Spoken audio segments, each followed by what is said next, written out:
Monday, 3:50 p.m. A call comes into Roslyn Search and Rescue.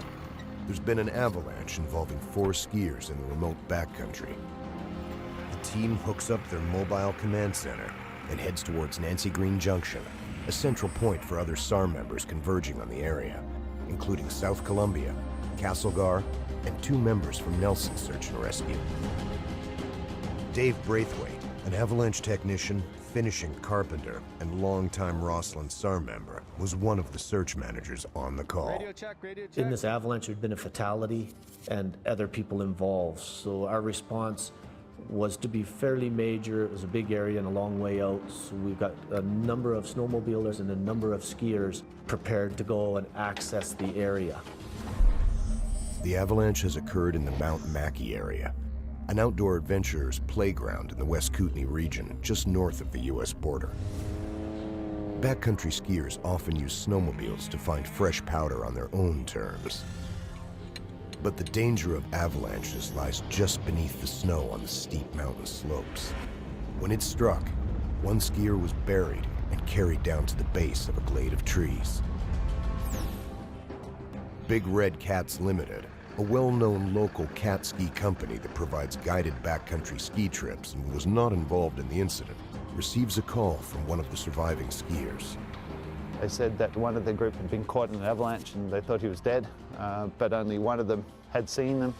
So I then jumped on a sled, drove to the top of that mountain, put on my headlamp because it was then getting dark, skied down and found the subject and confirmed that, that he was deceased.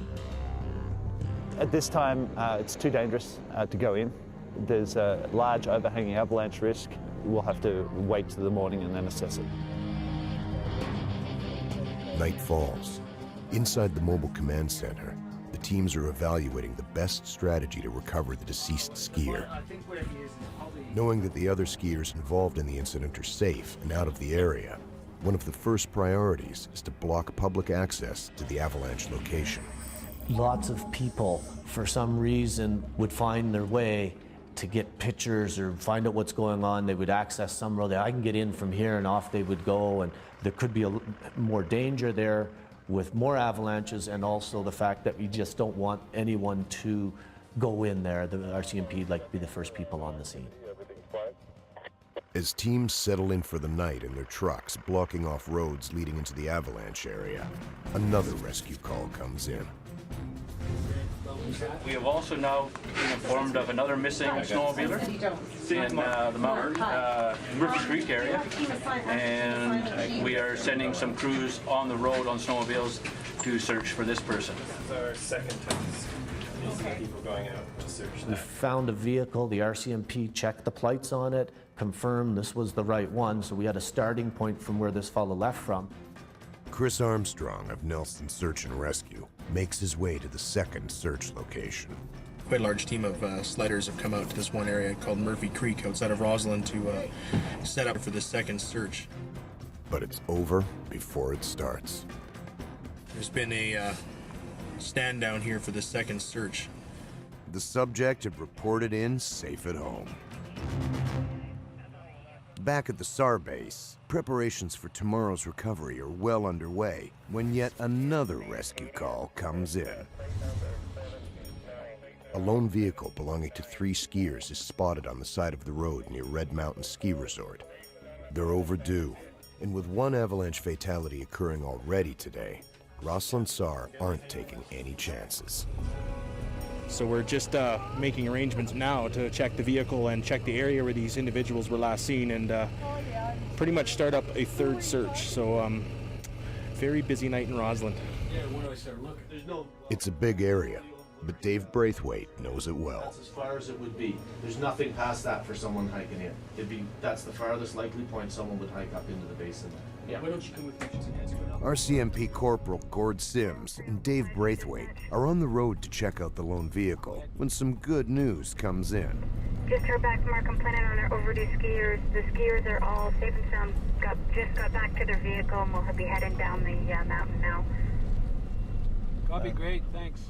When we get news that someone has made it home, it's a great relief to all of us, and we consider that a successful call out. We were there and ready to to help them if they were in need. Even at that, it's a great thing, and we all go, yeah, good call out, we made it, and everyone's safe. It's back to base again, and time to turn in. So we're back to square one with the recovery tomorrow morning.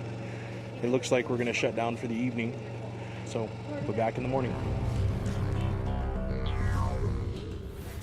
After a busy night, the SAR teams return to the base at Nancy Green Junction to begin recovery of the deceased skier caught in yesterday's avalanche on Mount Mackey. We have a helicopter flying in from Castlegar. It's our rescue pilot with Nelson. We'll do a recce flight this morning with Avitex to secure the site. Shouldn't take too long. We should be done by about 10 o'clock and get on home to our families. Kieran Gall of Big Red Cats continues to assist the team and will fly in with another Level 2 avalanche tech to survey the site. Above the accident site is another steep slope with unstable snow that could give way and come down on the recovery team as they evacuate the subject. Prior to going in by ground, Kieran is hoping that technicians will be able to airdrop explosives and release any remaining avalanche threat. Unfortunately, it's overcast, and they can't get in for a good look. They decide to proceed by ground. After some last-minute pointers from Kieran, they leave by snowmobile and snowcat. As the excavation team gets underway, the HETS and ground support teams move their operation closer to the recovery site. The shorter the flight, the safer it'll be for the HETS crew. We found an active logging site with a good-sized landing only 2 kilometers from the actual scene. We're going to use this point as a staging area for flying a long line attendant into the area. Right now behind me, the Kootenay Heli Rescue is just rigging up the helicopter. At the accident site, Kieran Gall clears a path to remove the buried skier. The path will also serve as an escape route should an avalanche let go. He's posted a lookout above the 2 slopes to one side and sent the rest of the team away. It's too dangerous. Kieran digs steadily to recover the subject, but is ready to take flight at the slightest warning from above. At the landing zone, the HETS hookups are double-checked. The team is ready to go.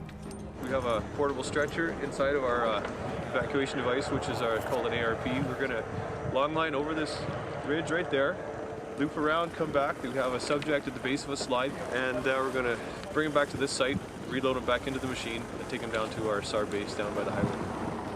The helicopter takes flight to meet the recovery team.